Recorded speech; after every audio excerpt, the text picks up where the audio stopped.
قومی اسمبلی میں آئین کے آرٹیکل 64 کے شق کے تحت شیخ وقاص اکرم کی رکنیت ختم کرنے کی تحریک پیش رکن قومی اسمبلی نوشین افتخار نے کہا میں نے شیخ وقاص اکرم 40 روز سے ایوان سے غیر حاضر، ان کی رکنیت ختم کی جائے۔ لیکن میں نے طارق فضل چودھری بولے میاں محمد سومرو کی نشست 40 روز تک غیر حاضر رہنے کی وجہ سے خالی کرا دی گئی ہے۔ ایوان شیخ وقاص اکرم کے خلاف کارروائی شروع کرے۔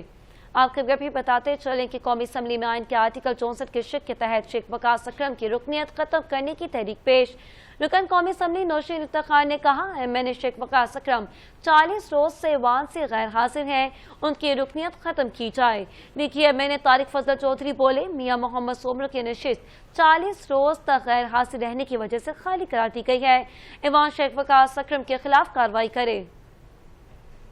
اسی پر مزید بات کریں گے جاوید غفاری صاحب سے۔ جی سر، بتائیے گا اس بارے میں کیا تفصیلات ہیں؟ جی بالکل، آج قومی اسمبلی کا اجلاس جاری تھا تو ایک تحریک پیش کی گئی نوشین افتخار کی جانب سے، جس کے اندر ان کا کہنا تھا کہ ایوان میں رکن قومی اسمبلی شیخ وقاص اکرم ان کی رکنیت ختم کی جائے کیونکہ وہ پچھلے 40 روز سے مسلسل غیر حاضر ہیں۔ پاکستان تحریک انصاف کیونکہ باقاعدہ طور پہ تو سیاسی عمل کا حصہ نہیں ہے، لیکن پاکستان تحریک انصاف کی نشست پر وہ الیکٹڈ ہیں شیخ وقاص اکرم، لیکن وہ پچھلے 40 روز سے غیر حاضر ہیں، جس کا نوٹس جو ہے وہ لیا گیا ہے قومی اسمبلی کی طرف سے۔ ایاز صادق نے جو اسپیکر قومی اسمبلی ہیں انہوں نے بھی اس بات کے اوپر زور دیا کہ ایوان کے اندر غیر حاضری جو ہے وہ نہیں ہونی چاہیے، اور اس غیر حاضری کا نوٹس لیتے ہوئے جو کہ تحریک جمع کروائی گئی ہے اس کے اندر ان کا کہنا تھا کہ رکن قومی اسمبلی شیخ وقاص اکرم جو کے خلاف کارروائی کی جائے اور ان کی رکنیت جو ہے وہ معطل کی جائے، ختم کی جائے، کیونکہ جو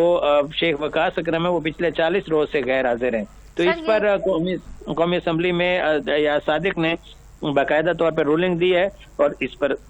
دیکھنا ہوگا کہ وہ کوئی لیٹر نکالتے ہیں یا رکنیت ختم کرنے کے لیے آگے عمل چلتا ہے یا نہیں چلتا۔ لیکن آج اس بات کو باقاعدہ طور پر زور دیا گیا کہ شیخ وقاص اکرم جو کہ قومی اسمبلی کے رکن ہیں لیکن وہ غیر حاضر ہیں، اور اتنی دیر غیر حاضری بغیر اطلاع کے وہ آئین کے خلاف ہے، اور آئین کے خلاف ورزی پر نوٹس لیتے ہوئے قومی اسمبلی جو ہے وہ فوری طور پر جو ہے وہ رکنیت ان کی معطل کرے۔ اس دوران میں یہ بھی بتاتا چلوں کہ آج کا جو اجلاس تھا اس کے اندر خاص طور پہ پاکستان تحریک انصاف کے اس احتجاج کو بھی زیر بحث لایا گیا جو کہ آج ہونا ہے یا ہو رہا ہے مختلف جگہ پر، کہ اگر پاکستان تحریک انصاف یا سیاسی جماعت کوئی بھی اعلان کرتی ہے اس کا احتجاج کا تو وہ جگہ بتائے تو ہم ان کو سیکیورٹی بھی دیں گے، لیکن اگر کوئی اس طرح کے خام خیال میں ہے کہ کسی بھی ادارے پر بشمول جیل جو ہے جہاں پر بانی پی ٹی آئی اس وقت قید ہیں اس کے اوپر حملے کی جو ہے وہ بالکل نہیں دی جائے گی، اجازت نہیں دی جائے گی۔ سیکیورٹی کے فول پروف انتظامات بنائے جائیں گے، سیکیورٹی ضرور دی جائے گی، اور اس حصار کے اندر وہ اپنا احتجاج ریکارڈ کروا سکتے ہیں کیونکہ یہ ایک سیاسی عمل ہے، لیکن کسی بھی طرح سے غیر قانونی اقدام کی بالکل اجازت حکومت نہیں دے گی۔ جی ہمیں director news and current affair Javed Ghaffari صاحب نے تفصیلات سے آگاہ کیا، بہت شکریہ جاوید غفاری صاحب۔